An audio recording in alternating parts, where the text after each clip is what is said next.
Hello and welcome everyone. My name is Ashwin Joglekar and I am from Resonance PCCP division.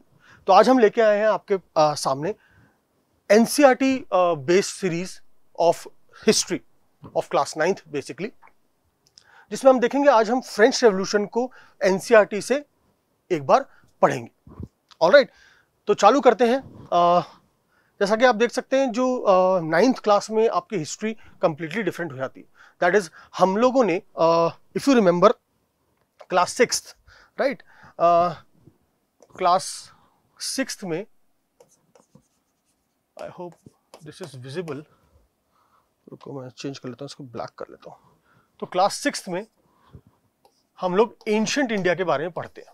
ठीक है, then 7th में आप आते हैं तो आप मिडीवियल इंडिया के बारे में पढ़ते हैं. ठीक है, एंड देन क्लास 8th में आप लोगों ने मॉडर्न इंडिया के बारे में देखा. ऑलराइट, अब क्लास 9th में हम थोड़ा बहुत वर्ल्ड इवेंट्स के बारे में पढ़ते हैं हिस्ट्री पोर्शन में. दैट इज फ्रेंच रेवोल्यूशन सबसे पहला चैप्टर रहेगा आपका. उसके बाद second chapter socialism in Europe and Russian revolution, and third chapter आपका नाजिज्म. तो ये किस तरह से इन वर्ल्ड इवेंट्स ने हिस्ट्री को शेप अप करा है उसके बारे में हम देखेंगे. ऑलराइट, तो हम चालू करते हैं अपना series of NCERT, that is from your first chapter French revolution. Now as you can clearly see here, that is starting में चैप्टर में एक स्टोरी दी है. Now story talks about the event at Bastille, right, जिससे और which marked the beginning of the French Revolution in 1789. So starting में आप देख सकते हो, on the morning of 14 July 1789 जो सिटी थी पेरिस की was एक स्टेट थी, was in a state of alarm. Basically king ने कमांड करा था ट्रूप्स को to move into the city and people had formed their own militia trying to oppose it. That it was again a rumor, एक rumour अफवाह फैल चुकी थी शहर भर में that the king would soon order army to open fire on the people. So therefore people decided to form a people's militia, and now they needed weapons, so they marched themselves towards the eastern part of the city where the fortress prison Bastille was located, जहां पे उनको they were expecting that they will find some arms and ammunition. तो इसके लिए उसको उन्होंने वहां पहुंचे, बैस्टिल को उन्होंने पूरा निस्तो नाबूद कर दिया, पूरा खत्म कर दिया, एंड वहां पे जो प्रिजनर्स थे उनको फ्री करवा दिया. ना ये एक पूरा जो इवेंट हुआ, इन्होंने स्टार्टिंग बिगिनिंग में चैप्टर के जो बताया है वो एक काइंड ऑफ एक ट्रेलर है, दैट इज कि आने वाले टाइम में अब क्या होने वाला है. Now again the chapter starts with basically एक रिवाइंड मोड में वापस जाता है और स्टार्टिंग से हमें बताता है कि एक्चुअली हुआ क्या. ठीक है, ये सब क्यों, मतलब ये क्यों इतनी नौबत आ गई कि लोगों ने प्रिजन फोर्ट्रेस जो था which basically symbolize the king's autocratic power, उस पर क्यों अटैक करा. तो ये सब इवेंट्स की स्टार्टिंग कहां से होती है, शुरुआत कैसे होती है, वो यहां पे अब हम चैप्टर में देखेंगे. तो फ्रेंच सोसाइटी के बारे में बात कर रहे हैं कि फ्रेंच सोसाइटी राइट कैसी थी during the late 18th century. अगर हम इसको एक सिंपल उसमें हम समझें तो हम सबसे पहले डिफरेंट रीजंस देख रहे हैं. ठीक है, अब आप यहां पे देखोगे एक किंग है. ठीक है, अब इसको सिर्फ एक कहानी की तरह आप अज्यूम करो, एक किंग है. ठीक है, वो जस्ट राजा बना, वो राजा बना और उसने ये देखा कि बेसिकली जो ट्रेजरी है मेरी वो तो खाली है ना, एम्प्टी है. अब ऑब्वियस सी बात है, राजा खुद तो जाके नौकरी करेगा नहीं. ठीक है, तो वो क्या कर सकता है कि बेसिकली हमारी अपनी ट्रेजरी को वो इंक्रीज करे. उससे पहले आप यहां पे कनेक्ट कर सकते हो, ये ट्रेजरी जो एम्प्टी हुई उसके रीजंस क्या रहे, क्या कारण रहे जिसके कारण ये ट्रेजरी एम्प्टी हुई. ठीक है, वो भी हम देखेंगे. तो अगर हम ये फ्लो में इसको समझेंगे तो हमें पूरा चैप्टर क्लियर हो जाएगा. ठीक है, तो ट्रेजरी एम्प्टी क्यों हुई, ठीक है, उसके रीजंस. अब उसको बेटर करने के लिए, ठीक है, बेसिकली स्टेप्स क्या लेगा राजा, क्या स्टेप्स लिए. ठीक है, उन स्टेप्स का रिएक्शन क्या था और उन रिएक्शन से क्या बेसिकली आउटकम आया. तो यही आप पूरे चैप्टर में देखोगे. ठीक है, राजा बना, ट्रेजरी खाली क्यों थी, उसके रीजंस क्या रहे, उनको बेटर करने के लिए क्या स्टेप्स राजा ने सोचे उसको लेने चाहिए, उसका लोगों ने रिएक्शन क्या दिया और उसका आउटकम क्या निकला। ऑलराइट, तो हम स्टार्ट करते हैं basically. Okay, so as you can see 1774 में Louis 16 of the Bourbon family of kings became the ruler of France. ठीक है, ascended the throne of France. He was 20 years old and married to Austrian princess Marie Antoinette. Upon his accession, the new king found an empty treasury. तो सबसे पहला क्या हो गया यहाँ पे 1774 में लुई 16 बॉर्बन फैमिली का राजा बना। जब वो राजा बना तो he found an empty treasury. अब क्या रीजंस रहे, तो long years of war had drained the financial resources of France. अब किसके साथ लड़ाई, एंग्लो फ्रेंच। ठीक है, हमने लास्ट ईयर कर्नाटिक वॉर्स में भी पढ़ा था ये 8th क्लास में। And apart from that the French also help the 13 American colonies in their war of independence basically from the Britishers. Cost of maintaining an extravagant court at the immense palace of Versailles. तो Versailles पे जो court था, ठीक है, that is जो दरबार लगता था राजा का, उसको मेंटेन करने के लिए जो पैसा चाहिए था। ठीक है, under Louis 16 again France help 13 American colonies to gain their independence from their enemy Britain. अब वॉर से और 1 बिलियन लीवरे उस टाइम की करेंसी होती थी जो फ्रांस में चलती थी। ठीक है, बाद में इसको डिसकंटिन्यू कर दिया गया था। उसने और डेप्ट बढ़ा दिया। ठीक है, तो region to more than 2 billion leverage तो डेप्ट ही हो गया था। अब जिन्होंने जो लेंडर्स थे, ठीक है, जो लेनदार थे, जिन्होंने पैसा दिया था, वो इंटरेस्ट भी चार्ज करने लग गए, इंटरेस्ट डिमांड करने लग गए। So lenders who gave the state credit now began to charge 10% interest on loans. तो मेजर जो कलेक्शन होता था वो इंटरेस्ट में ही चला जा रहा था, किसका, राजा का। तो ये सब रीजंस बने आपके basically for an empty treasury. Okay, so that is the French government was obliged to spend an increasing percentage of its budget on interest payments. Now meet जो बाकी रेगुलर एक्सपेंसेस होते थे उसमें भी, जैसे cost of maintaining the court, giving salaries to the employees, right, cost of maintaining an army, court, running government offices, universities, सबको maintain करने के लिए the force was increase, the state was forced to increase taxes. तो उनको क्या realise हुआ कि अब हमें टैक्सेस बढ़ाने पड़ेंगे। अब जब टैक्सेस बढ़ाने की बात आई तो अब हमें समझना है कि एक्चुअली टैक्सेस देता कौन था, किससे टैक्स हमें कलेक्ट करने हैं। तो टैक्स जिससे कलेक्ट करने हैं, ठीक है, क्या वो एग्री कर रहे हैं इस बात पे, और उस टाइम की सोसाइटी किस तरह की थी, ठीक है, सोसाइटी के डिविजन्स क्या थे, तो वो सब अब हम देखेंगे। सो कोर्ट, रनिंग गवर्नमेंट ऑफिसेज और यूनिवर्सिटीज, तो सब इन सब पे पूरा खर्चा हो रहा था। ठीक है, these are all the reasons why the treasury was empty, yet even this measure would not have sufficed. ठीक है, अब इन्होंने आगे बता दिया, यहां पे भी आप देख सकते हो कि फ्रेंच एस्टेट जो था, है ना, फ्रेंच सोसाइटी जो थी वो कैसे डिवाइडेड थी डिफरेंट एस्टेट्स में। अब डिफरेंट एस्टेट क्या है आपका, फर्स्ट बता दिया उन्होंने क्लर्जी। ठीक है,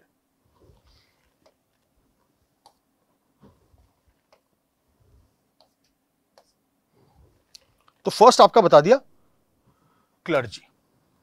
क्लर्जी कौन है, basically the priest class, then nobility और the nobles, ये सेकेंड एस्टेट हो गया। एंड थर्ड एस्टेट आपका हो गया रेस्ट, बाकी के सब। अब रेस्ट में जो भी पॉपुलेशन में बाकी बच गए, अब इसमें बड़े बिजनेसमैन भी हैं, मर्चेंट्स हैं, कोर्ट ऑफिशियल्स हैं, लॉयर्स हैं, ये सारे लोग, और प्लस स्मॉल पेजेंट सर्वेंट्स भी हैं। ठीक है, तो रेस्ट में बाकी सारे लोग आ गए जो क्लर्जी या नोबिलिटी में नहीं आते। ओके, अब इसमें हम देखें तो सबसे इंपॉर्टेंट चीज यहां पे क्या थी जो हमें समझनी है, दैट इज क्लर्जी और नोबिलिटी दोनों में से कोई भी टैक्स पे नहीं करता था। They were exempted from paying any tax, बल्कि वो टैक्स कलेक्ट करते थे।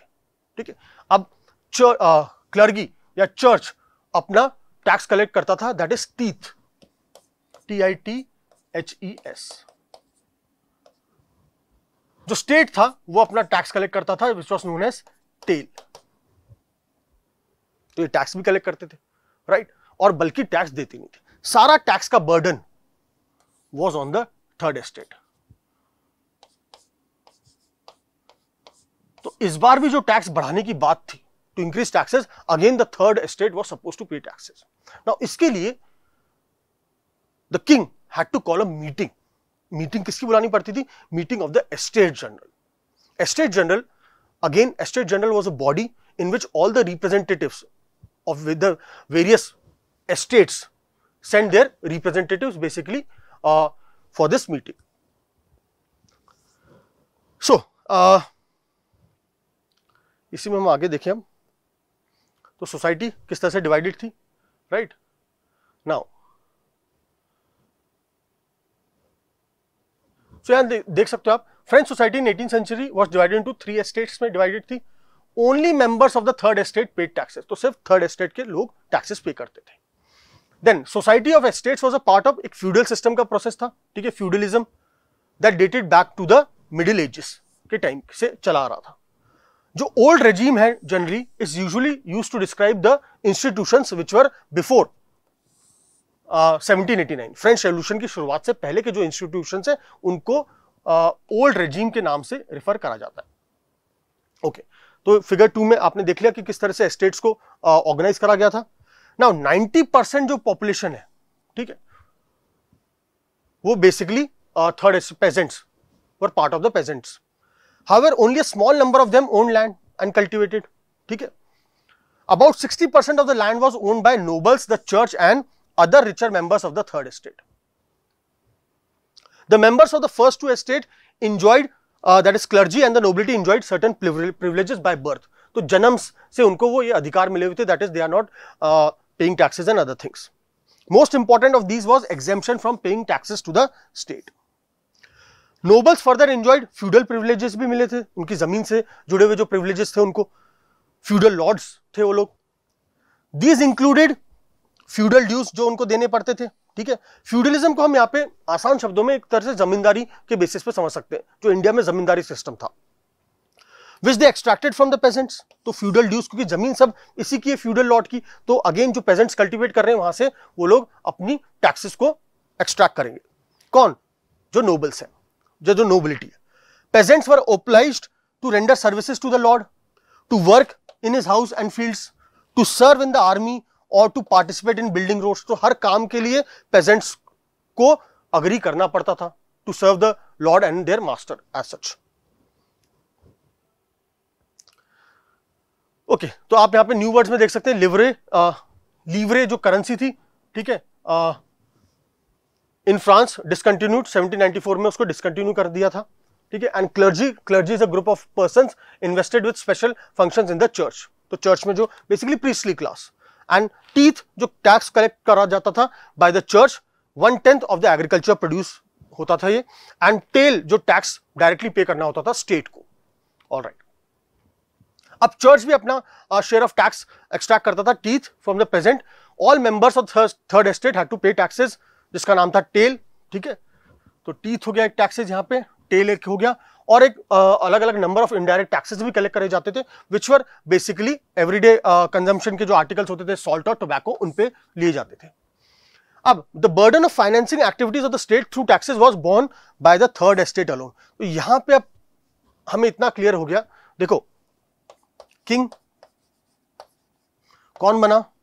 लुई 16, ठीक है, ये राजा बना 1774 में, ठीक है। जब ये राजा बना, इसने देखा कि ट्रेजरी एम्प्टी हो गई है। ट्रेजरी एम्प्टी क्यों हो गई है? उसके मल्टीपल रीजंस हमने देखे।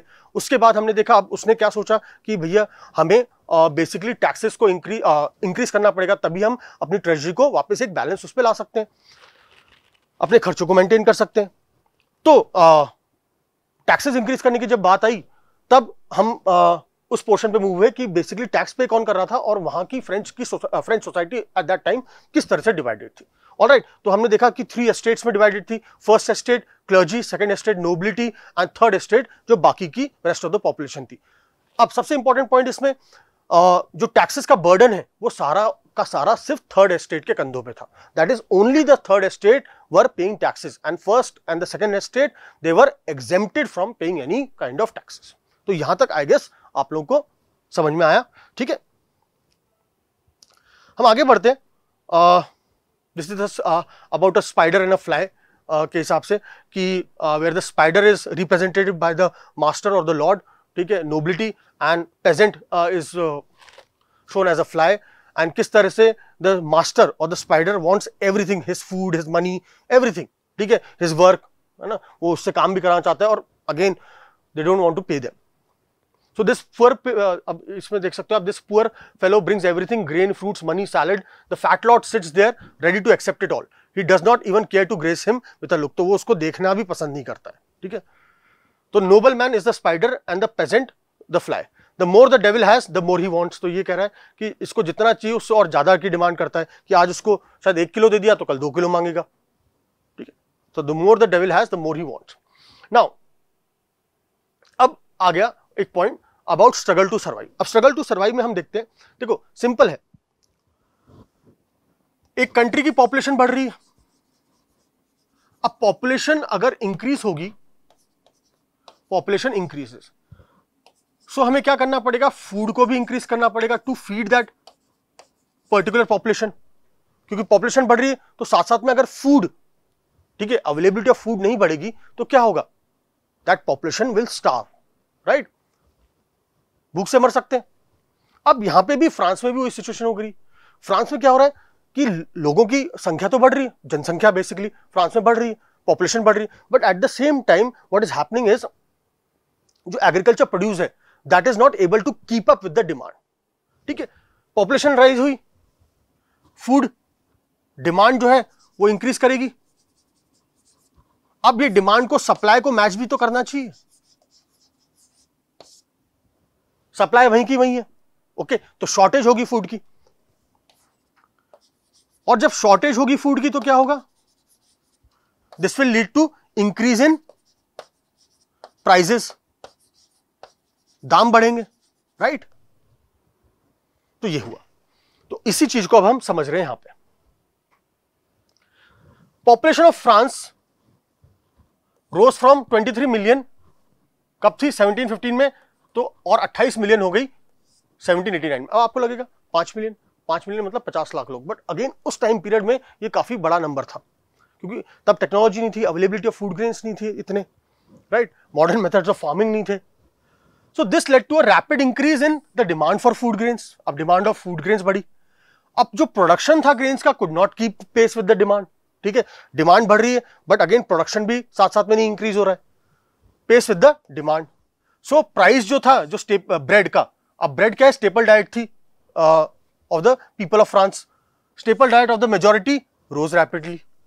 अब जो वर्कर्स थे उनकी सैलरी फिक्स थी, उनकी सैलरीज या वेजेस बढ़ नहीं रही, तो वो पहले जितना खर्च करते थे अब उनको ज्यादा खर्च करना पड़ रहा है, ठीक है, to keep up the needs of their family. So most workers were employed as labourers whose owner fixed their wages. Wages did not keep pace with the rise in prices. So gap between the rich and the poor started increasing. Gap between rich and poor widened. Things became worse, और ज्यादा verse हो गई जब कोई drought या hello आता था, जिससे जो बच्ची कुची फसल है वो भी खराब हो गई. अब जिससे क्या है, ऑलरेडी जो फूड ग्रेन्स थे वो डिस्ट्रॉय हो गए, तो डिमांड और ज्यादा इंक्रीज हुई, सप्लाई और कम हो गया, तो फूड प्राइसेस और बढ़ेंगी. So things became worse whenever drought or hail reduced the harvest. This led to a subsistence crisis. अब ये subsistence crisis हमारे लिए इंपॉर्टेंट है, क्योंकि हम यहाँ पे भी देखेंगे, और आप नाजिज्म जब चैप्टर पढ़ेंगे तब भी ये वर्ड एक बार मेंशन होता है वहां पे. ओके, subsistence crisis क्या था, एक एक्सट्रीम सिचुएशन होती है, ठीक है, वेयर जो बेसिक मीन्स ऑफ लाइवलीहुड है आपके, मतलब आपको बेसिक जो सर्वाइव करने के लिए चाहिए वो भी आपको नहीं मिल पा रहा. So basic means of livelihood are endangered. Okay, ठीक है. Something that occurred frequently in France during the old regime. तो old regime again हम जो institutions refer कर रहे हैं, ठीक है, तो 1789 से पहले के प्रायर, तो उन सब में ये commonly होता था.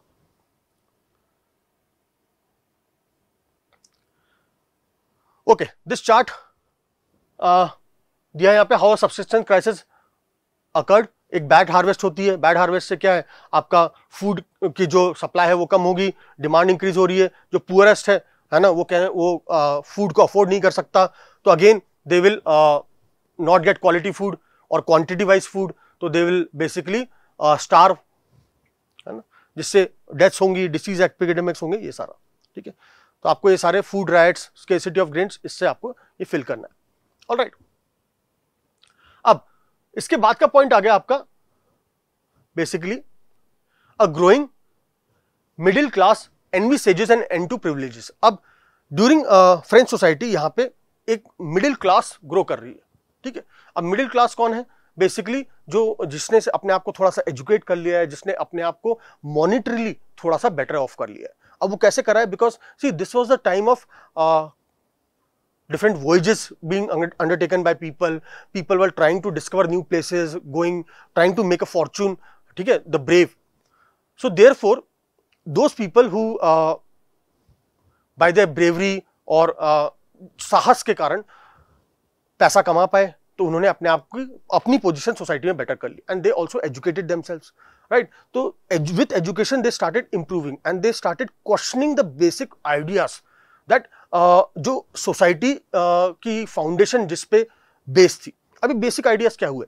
दैट इज हम ऐसा समझ सकते हैं कि यूरोप इस टाइम पे कहीं ना कहीं डार्क एजेस से आप कह सकते हो कि एक टुवर्ड्स एनलाइटनमेंट आ रहा है। Now people started questioning the rulers, their rights, जैसे डिवाइन राइट्स ऑफ किंग, इनको क्वेश्चन करने लगे। जो फिलोसोफर्स हैं, जो थिंकर्स हैं, they started putting up arguments that why the king has the right to rule, ठीक है, ये राइट्स उसको किसने दिए, कहां से मिले, ये सारी चीजों में, और that society should naturally be a democratic society, कैसे इवॉल्व हो, ideas of liberty, equality, justice, fraternity, ये सब शेप अप होने लगे। ओके, और वो आगे हम फिलोसोफर्स में भी देखेंगे, ठीक है। In the past pageants and workers had participated in revolts against increasing taxes and food scarcity, but they lacked the means and programs to carry out a full scale measure that would bring about the change in social and economic order. This was left to those groups within the third estate who had become prosperous and had access to education and new ideas. The 18th century witnessed the emergence of social groups. तो 18th century witnessed the emergence of social groups termed the middle class. अब इसको भी हम simple देखो, एक rich class है, ठीक है, एक पुअर क्लास है, अब एक मिडिल में मान लो आप जो निकल के आ गई, ठीक है, जिसने अपने आप को बेसिकली पुअर थे, उन्होंने अपनी मेहनत से अपना एक स्टेटस बना लिया सोसाइटी में, and they also received education and they were accepting new ideas और keen to find out new ideas, exploring, so who earned their wealth through expanding overseas trade and from the manufacture of goods such as woolen and silk textiles that were either exported हो रही हैं या फिर और brought by the richer members of the society. In addition to merchants and manufacturers, the third estate including professions such as lawyers थे, administrative officials थे, ठीक है, all of these were educated and believed. अब इन्होंने क्या believe करा कि कोई भी ग्रुप को सोसाइटी में बाय बर्थ चीजें नहीं मिलनी चाहिए, it should be on the merit, that is no group in society should be privileged by birth. तो बर्थ से किसी को हेरिडिटरी प्रिविलेज नहीं मिलनी चाहिए, rather a person social position must depend on his merit alone, ठीक है, उसके मेरिट पे होना चाहिए। These ideas envisaging a society, ठीक है, एक नए सोसाइटी की विजन किस पे बेस होगा? फ्रीडम पे एंड इक्वल लॉज सबके लिए, मतलब whether you are rich whether you are poor, all laws are equal for everyone, जो आज हम देखते हैं, ठीक है। तो आज हम देखते हैं कि बहुत सारी चीजें जो हम पढ़ते हैं या समझते हैं, हमें लगता है ये ऐसी आ गई, नहीं, इसके लिए शायद हमारे एंसेस्टर्स, हमारे पहले के लोगों ने स्ट्रगल करा है उस चीज को चेंज करने के लिए या एक बदलाव लाने के लिए। So opportunities for all were put forward by philosophers. अब कौन कौन फिलोसोफर्स थे? जॉन लॉक, ठीक है, जॉन जैक्स रोशो। अब जॉन लॉक ने अपनी टू ट्रीटाइजेस ऑफ गवर्नमेंट जो बुक है इनकी, उसमें लिखा है to refute the doctrine of divine, है ना, कि भैया doctrine of divine rights of और एब्सोल्यूट राइट किंग्स को किसने दिया, ठीक है। जनरली इस टाइम तक सोसाइटी में माना जाता था कि जो राजा है वो कौन है? वो एक तरह से भगवान का उत्तराधिकारी है धरती पे, और उसको राइट है रूल करने का, तो वो जो कर रहा है सही कर रहा है, ठीक है, एंड प्रजा भी यही बिलीव करती थी। बट अब धीरे धीरे हम देख रहे हैं that the role of people from subjects is changing towards becoming citizens, ठीक है। तो डिवाइन एंड एब्सोल्यूट राइट के बारे में बात करी, ऑफ द मोनार्क। अब रोशो जो है कैरीड द आइडिया फॉरवर्ड, तो उन्होंने इस आइडिया को फर्दर कैरी करा और उन्होंने इसमें प्रपोज करा, उन्होंने अपनी बुक में बेसिकली द सोशल कॉन्ट्रैक्ट में proposing a form of government based on a social contract between people and their representatives. Spirit of laws जो थी उसमें मॉन्टेस्क्यू ने कहा कि एक डिवीजन ऑफ पावर होना चाहिए with in the government and again चीजें डिवाइड होनी चाहिए बिटवीन द 3 ऑर्गन्स जो आज हम देखते हैं, लेजिस्लेचर, एग्जीक्यूटिव और जुडिशरी में. Again, this model was put into force in USA after the 13 colonies declared their independence from Britain. All right.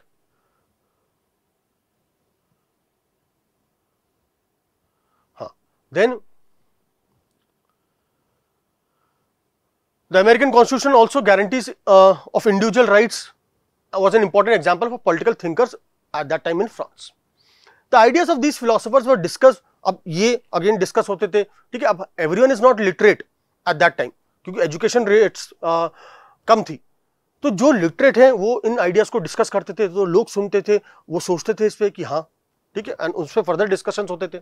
So these ideas were discuss intensively in salons and coffee houses and spread among the people through books and newspapers. These are frequently read aloud in groups for the benefit of those who could not read and write, तो उनके लिए भी होता था. The news that Louis XVI planned to impose further taxes. अब ये भी खबर फैलने लगी कि लुई 16 चाहता है कि वो और टैक्सेस को इम्पोज करे. To able to meet the expenses of the state generated anger. तो इससे अब लोग गुस्सा हुए, anger and protest against the system of privileges. कि ये privileges फर्स्ट एस्टेट को और सेकंड एस्टेट को क्यों दिए जा रहे हैं और सारा बर्डन टैक्सेस का सिर्फ और सिर्फ थर्ड एस्टेट के लोगों पे ही क्यों है.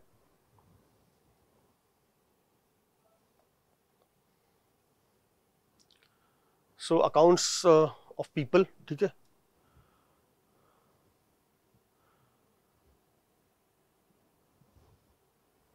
Okay, so now this completes our first part of the chapter.